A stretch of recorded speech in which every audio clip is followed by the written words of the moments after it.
નમસ્તે. આજે હું બનાવું છું દૂધીનું ટેસ્ટી રાયતું. તો એના માટે મેં 200 ગ્રામ જેટલો દૂધીનો ટુકડો સરસ ધોઈ અને છોલી લીધો છે.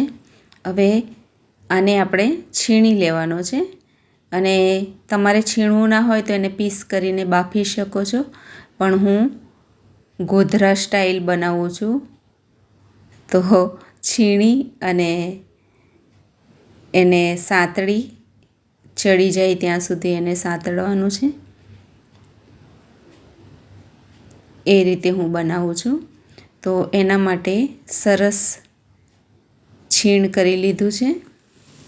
હવે કઢાઈમાં 2 ચમચી ઓઇલ એડ કર્યું છે અને અડધી ચમચી હિંગ, અડધી ચમચી જીરું, અને જ્યારે જીરું તતડી જાય ત્યારે એમાં આ છીણેલી દૂધી આપણે એડ કરી દઈશું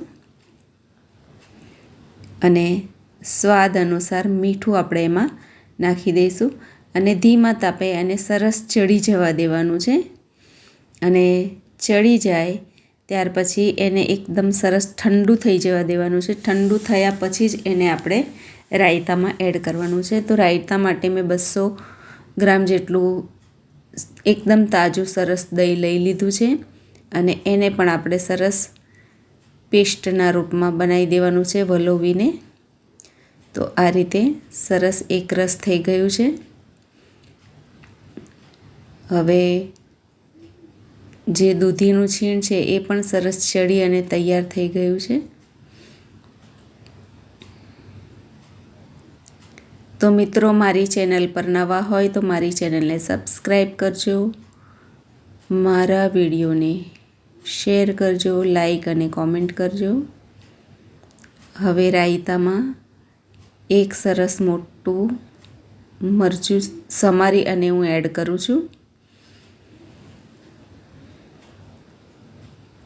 સંચર પાવડર એડ કર્યો છે કેમ કે જે દૂધીનું છીણ છે એમાં પણ મીઠું નાખ્યું છે. હવે શેકેલા જીરાનો પાવડર એડ કરી દીધો છે અને આ મિક્સરમાં જ્યારે દૂધીનું છીણ ઠંડુ પડે ત્યારે એડ કરી લેવાનું છે અને તડકો લગાવી દીધો છે જીરું અને હિંગનો. તો તડકા રાયતું બની અને તૈયાર થઈ ગયું છે, જે એટલું ટેસ્ટી બનતું હોય છે કે આપણે આંગળા ચાટવા મજબૂર બની જઈએ એટલું ટેસ્ટી બનતું હોય છે. તો મિત્રો, તમે પણ મારી રીતે રાયતું બનાવો. અને અત્યારે ગરમી ચાલુ થવાની તૈયારી છે તો ઠંડુ રાયતું ખાવાની ખૂબ જ મજા પડે છે. Thank you.